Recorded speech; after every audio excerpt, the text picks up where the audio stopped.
Gracias, doctor, por estar con nosotros. Después de 20 años, ¿retorna la democracia a Bolivia? Bueno, eso está por verse, ¿no? Depende de lo que haga el presidente electo. Todo indica que sí, en Bolivia hay mucha esperanza, hay mucha expectativa, porque en todo caso no es un miembro del socialismo del siglo XXI el que llega al poder. Y Rodrigo Paz tiene la oportunidad de restituir la república, la democracia, la constitución de la república. O tiene la oportunidad de ser el cuarto jefe del narcoestado plurinacional, que creó el socialismo del siglo XXI en Bolivia. El primero fue Evo, la segunda fue la señora Áñez, el tercero es Arce, y el cuarto podría ser Rodrigo Paz si no cambia. ¿Cuáles deberían ser los primeros pasos del presidente Rodrigo Paz?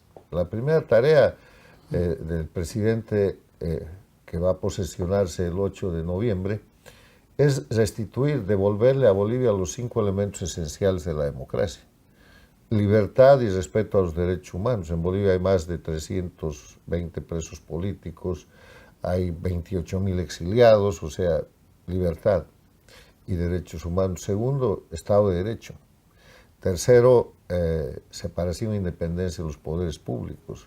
Cuarto, libre organización política, y todo eso preparando a recuperar la transparencia del sistema electoral que no existe. Entonces, el camino que debería mirar, si quiere tener una figura de estadista el próximo presidente de Bolivia, es el camino que recorrió Lenín Moreno en el Ecuador, que llegando al poder, llegando al gobierno, como el segundo hombre del dictador Correa prácticamente, había sido su vicepresidente, ganó una elección, qué sé yo, se da cuenta que no se puede gobernar con violación a los derechos humanos, con intervención externa, sosteniendo un narcoestado, cómplice de la corrupción y de la impunidad, y da la vuelta a eso. Y Lenín Moreno va a ser reconocido, ya es reconocido, como un estadista que ha sacado de la dictadura a la democracia al único país de las Américas, que es Ecuador, que ha podido hacerlo. Le ha costado carísimo. Intentos de asesinato contra él, golpes de Estado, tuvo que trasladar la sede de gobierno de Quito a Guayaquil, pero prevaleció y terminó su mandato con una elección libre y limpia. Bolivia sufre una severa crisis de carácter económica. No hay combustibles, no hay dólares, hay dificultades para la vida de los bolivianos. ¿Cómo enfrentará esto el nuevo presidente? El tema es muy sencillo. Los economicistas creen que primero se arregla la economía y después se arregla la sociedad, lo político y lo social, y no es así. Para arreglar la economía primero hay que volver a la institucionalidad democrática. ¿Qué quiere decir eso? Quiere decir que cuando hay libertad, respeto a la propiedad privada, cuando hay respeto a la ley, cuando hay Estado de Derecho, cuando hay institucionalidad, entonces viene la inversión y viene el dinero, no al revés. Bolivia hoy día es un Estado que está marginado de toda inversión, entre otras cosas porque la Constitución del Estado Plurinacional, en su artículo 320, prohíbe prácticamente la inversión externa. Han diseñado una estructura de suplantación constitucional para hacer de Bolivia un satélite de Cuba y Venezuela, donde han metido a Irán con el proyecto terrorista militar que controlan hoy día. Bolivia hoy día es una amenaza para toda la región por su posición geopolítica, y donde han hecho que Bolivia entregue sus recursos estratégicos, litio, uranio, a Rusia y a China. Entonces hay que quebrar todo eso, porque si no, no va a haber manera de un proyecto de recuperación económica. Para la recuperación económica en Bolivia, que entre otros datos tiene hoy más del 60% de pobreza, Bolivia nunca superó el 25%, no llegaba al 30% de pobreza, va rumbo a la miseria con el ejemplo de Cuba y Venezuela. Pero para recuperar la economía, primero hay que recuperar la institucionalidad. La institucionalidad, ¿quién invierte en un país que no tiene un sistema de justicia aceptablemente independiente? ¿Quién invierte en un país en el que no se respeta la propiedad privada? ¿Quién invierte en un narcoestado, donde todos los ciudadanos y los inversionistas, obviamente, están sujetos a la presión del crimen organizado? O sea, hay que arreglar todo eso primero. Y yo creo que la comunidad internacional y los los capitales serios que ya estaban en Bolivia en la década del 90. En la década del 90, con el proceso de capitalización social, Bolivia llevó en 2 años 5.000 millones de dólares de ese tiempo en inversión de gas, en inversión eléctrica, en inversión de industria de transporte, en inversión de tecnología, de comunicaciones, y todo eso lo han liquidado. ¿Habrá gobernabilidad para lograr ese cambio político, lograr la estabilidad y, por supuesto, la seguridad jurídica? Si por gobernabilidad se entiende, la mayoría en el Congreso la tiene, porque sus congresistas, más los del grupo de Doria Medina, ya hacen mayoría. Pero si por gobernabilidad se entiende resultados de gobierno, depende de lo que él vaya a hacer. O sea, no tiene un problema con el poder legislativo, pero ese es el poder legislativo del Estado plurinacional. Tiene que volver a la Constitución de la República de Bolivia y con ese poder legislativo fortalecer la institucionalidad. Lo que hizo Evo Morales el año 2008, cuando impuso con falsificaciones y con masacres lo que llama la Constitución del Estado plurinacional, dijo: he creado un nuevo país. Entonces, la Corte Suprema de Justicia de la República, a su casa todos, y él nombró un Tribunal de Justicia. El Tribunal Constitucional de la República, fuera todos, y él nombró un Tribunal del Estado Plurinacional. Y así, con el Consejo de la Judicatura, con la Fiscalía General, con el órgano electoral que lo convirtió de Corte Electoral en Poder Electoral, siguiendo el modelo impuesto por Cuba y Venezuela, y ese sistema es un sistema de usurpación. Entonces, la Constitución suplantada, la Constitución del año 94, no es indefensa.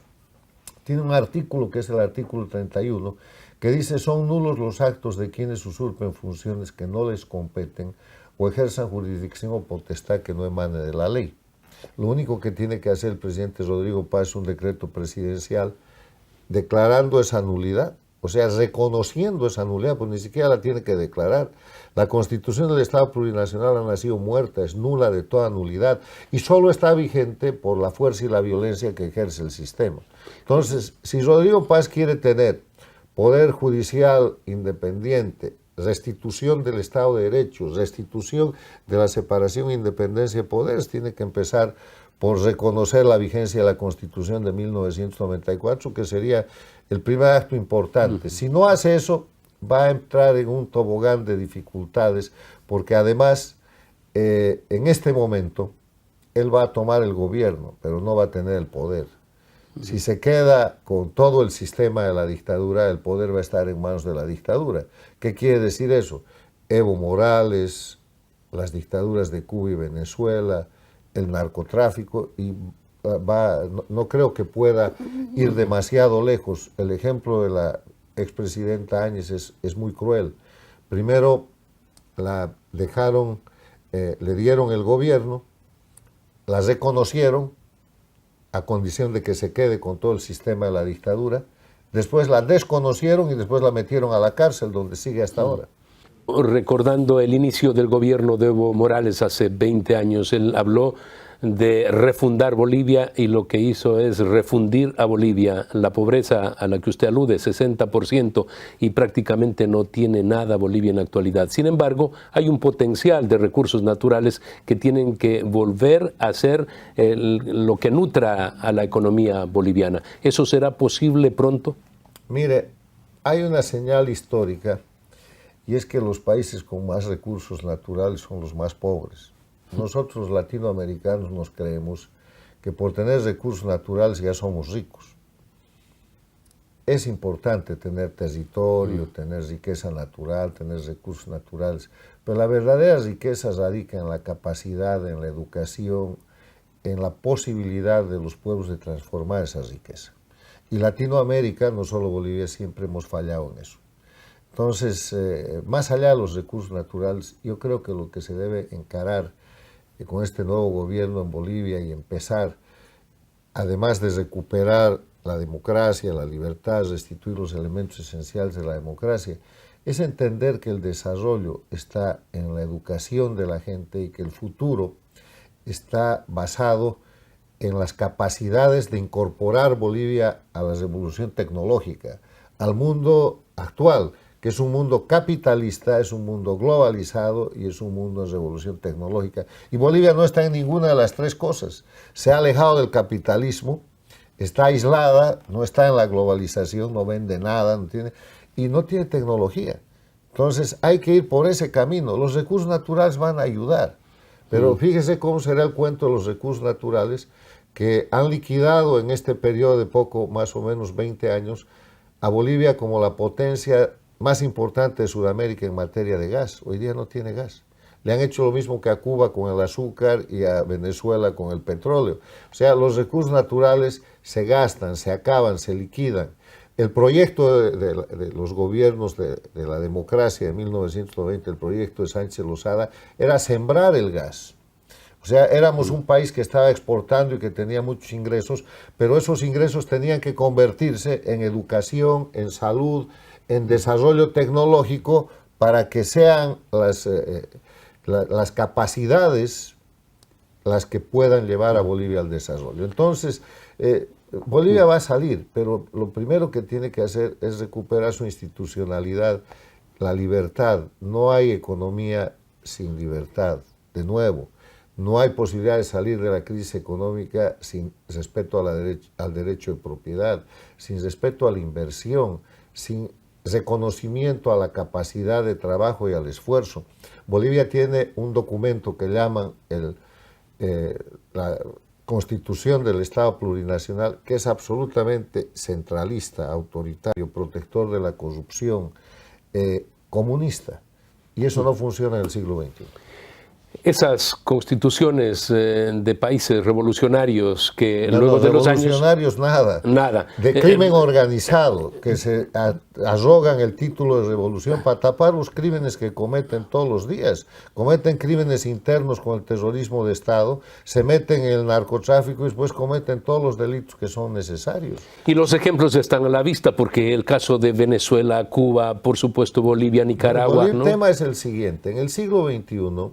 lo que conocemos como, entre comillas, izquierda y que se quiso atribuir el título de revolución, no es sino la expansión de la dictadura de Cuba, que agonizaba el año 1999 en su periodo especial y que era la única dictadura. Pero llega Chávez al gobierno de Venezuela y le entrega Venezuela entera. Entonces, la historia del siglo XXI hasta ahora es la expansión de la dictadura de Cuba en las Américas, que controla bajo su modelo a Venezuela, al Ecuador, a Nicaragua y a Bolivia, y que crea gobiernos paradictatoriales, y que hace de eso una organización criminal que maneja migración forzada, narcotráfico de cocaína y fentanilo, tráfico de personas, conspiración permanente, desestabilización, financiamiento de campañas electorales, intervención y destrucción de la democracia, y un largo etcétera. Entonces, eso es lo que está empezando a quebrarse. Y se quiebra en serio este año 2025 porque el gobierno americano con Trump 47 cambia la política interna de Estados Unidos, prioriza la seguridad nacional contra estas agresiones, que no solo las sufre Estados Unidos, sino todos los países de la región, cambia la política externa, su política exterior, y está ahora cambiando la geopolítica. Y de eso se trata la presión para sacar del control de Venezuela al Cartel de los Soles, que es un grupo criminal. Y ese es el camino a Cuba, a Nicaragua y a la estabilización democrática de toda la región, donde Bolivia tiene una oportunidad de adelantarse con este cambio de gobierno que se produce el 8 de noviembre. Estados Unidos ha tomado decisiones muy claras, la lucha contra el narcotráfico, declarando a esos grupos como terroristas, incursiona ahora en aguas que están frente a Venezuela, pero se habla de que la CIA entraría a territorio venezolano. ¿Lo podría hacer también, por ejemplo, en Colombia con esos grupos terroristas? Porque eso es lo que ha decidido la política norteamericana. Mira, el tema no es Estados Unidos, el tema es la seguridad de los países, de las democracias. El ataque, por ejemplo, con migración forzada, venezolanos y cubanos habrán entrado 1 millón a Estados Unidos, que es un país grande que puede resistir. ¿Cuántos han entrado a Colombia? ¿Cuántos han ido al Perú? ¿Cuántos han destrozado la economía argentina? Chile, que es un país que se alineó con el denominado socialismo del siglo XXI, ha tenido que empezar a luchar en serio contra las bandas criminales transnacionales, porque en Chile han matado al teniente Ojeda, un venezolano asilado, y era el Tren de Aragua. Entonces ha tenido que activarse los mecanismos de defensa democrática de su seguridad. O sea, aquí este no es un tema de Estados Unidos. El mérito de Estados Unidos es el cambio de su política interna y de su política exterior, y la identificación clara de quién es el enemigo. El enemigo de la democracia en la región, de la de Estados Unidos, de la de Venezuela, que no existe hoy día, de la Argentina, de la de Costa Rica, de la del Ecuador, es este grupo de crimen organizado. ¿Quién está atacando hoy día al Ecuador? El crimen organizado. El mismo grupo que quiso mantener a Jorge Glass en la Embajada de México para que no vaya a la cárcel. El mismo grupo quiso escapar de la Embajada Argentina a una de las ministras condenadas de Correa, y el mismo grupo que protege a Correa todavía en la impunidad internacional. O sea, lo que hace Estados Unidos es identificar al enemigo y dice: es el crimen organizado. Controlan países, pero no son ni revolución, ni política, ni nada, son grupos criminales. Y el primero al que identifica es al Cartel de los Soles, que detenta el poder y que ha usurpado el poder en Venezuela. Y en Bolivia ¿en manos de quién está? Del Cartel del Chimoré, de Evo Morales, y con presencia de 14 o 15 carteles de todo el mundo que operan en Bolivia. El tema es que esa es la lucha que se está llevando adelante, y esta operación que adelanta Estados Unidos tampoco es una operación en la que está sola.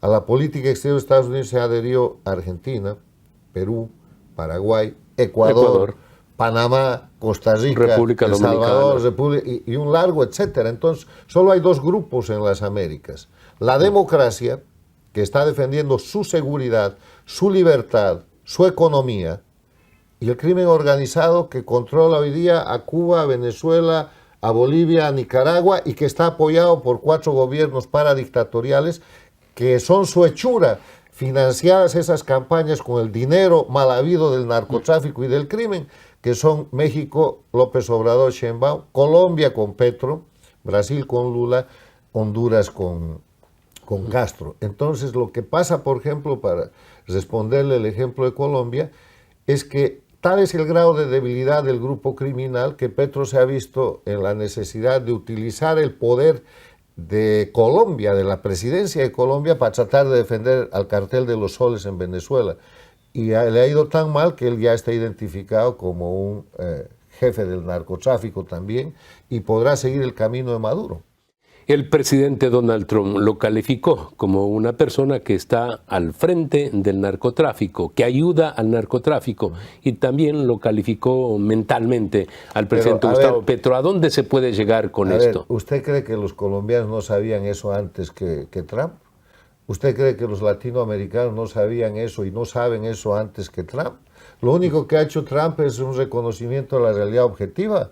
Los colombianos saben que este señor es anormal, que consume todo tipo de químicos, drogas, alcohol o lo que sea, pero básicamente es un guerrillero que ha llegado al poder, y le voy a dar datos concretos, con el dinero del narcotráfico enviado por la dictadura de Venezuela y operado por grupos irregulares, que ha sido invertido en cantidades que exceden los límites permitidos por la ley. ¿Y quién denunció eso?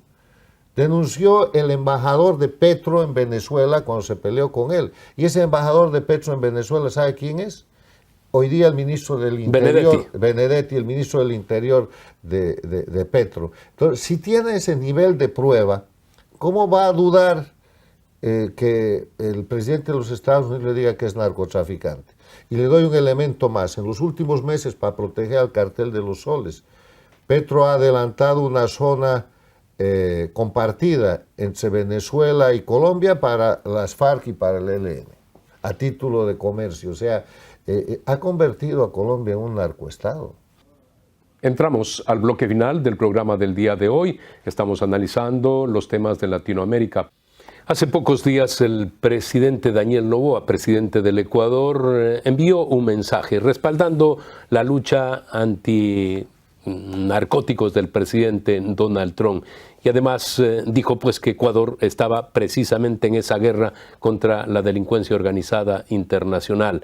Todo esto para demostrar que hay un país que está luchando junto a los Estados Unidos y quizá también para aprovechar una mejor relación con Estados Unidos cuando Colombia, que tiene un tratado de libre comercio con Estados Unidos, se encuentra pues en este enfrentamiento que los colombianos dicen es enfrentamiento de Petro, no de Colombia. Colombia se va a recuperar, pero en este momento Petro es el que manda. Y Colombia se va a recuperar en cuanto el cartel de los soles sea neutralizado. O sea, eso es cuestión de días, tal vez de semanas. Y en esa dinámica, cada uno lucha por sí mismo. ¿Qué está haciendo Estados Unidos con esta operación? Está protegiendo su seguridad nacional, porque Estados Unidos estaba siendo atacado, estaba siendo... cada embarcación de esas que es hundida trae toneladas de cocaína y de otras drogas, fentanilo, etcétera, para envenenar y matar al pueblo norteamericano. Entonces, Estados Unidos se está defendiendo. ¿Qué está haciendo Noboa en el Ecuador? Se está defendiendo porque tiene que limpiar el narcoestado que dejó Correa. ¿Qué va a tener que hacer Rodrigo Paz en Bolivia? Defenderse, porque si no lo van a aniquilar. O sea, cada uno tiene que defenderse de una amenaza común que ha tomado caracteres de crímenes de grupo delictivo transnacional, que lo venimos denunciando desde hace décadas. Además, hay una cantidad de libros escritos y foros y cosas que hemos hecho en el Inter-American Institute for Democracy, de uno de los libros míos, Dictaduras de Crimen Organizado, del año 2018. O sea, no estamos hablando de nada nuevo. De lo que estamos hablando es que las democracias, en un estado de necesidad, ya cuando estaban contra la pared, se han tomado en serio que hay que terminar con el narcotráfico, con el terrorismo y con los grupos criminales que han tomado la política, y hay que devolverle la política a la gente de bien y quitarla de manos de los criminales. ¿Usted ve cerca esa posibilidad en Venezuela de que los venezolanos tengan un gobierno que los represente y no un cartel como actualmente un cartel de droga? Bueno, el cartel va a caer, está en las últimas. Si usted se fija la situación en la que se encuentra, inclusive parte del cartel ya le ha ofrecido a Estados Unidos a continuar un gobierno sin Maduro. Eso no funciona así. Hay tres maneras en que yo creo que va a terminar Maduro y su grupo. O extraídos, capturados y presos ante la justicia, o fugarán, escaparán, o decidirán morir defendiendo el crimen organizado. Pero no tienen otra salida, solo tienen tres opciones. Jorge Rodríguez, Delcy Rodríguez, hermanos que han estado en la cúpula del chavismo durante estos años, se dice han estado negociando la salida de Nicolás Maduro y a lo mejor pensando en que ellos se podían quedar porque pretendía ser presidenta la señora canciller Delcy Rodríguez. Eso hay que leerlo de la siguiente manera. Primero, Venezuela es un satélite cubano. Los cubanos han hecho eso durante 66 años y siguen ahí. O sea, si hay algo que sabe hacer la dictadura cubana y que está tratando de hacer ahora en Venezuela, que opera la dictadura de Venezuela, es ganar tiempo. Y esto puede ser una maniobra, una situación entendida para engañar a los americanos que no se han dejado engañar. O puede ser efectivamente una señal de traición, que si fuera así ya estarían presos los Rodríguez y no están.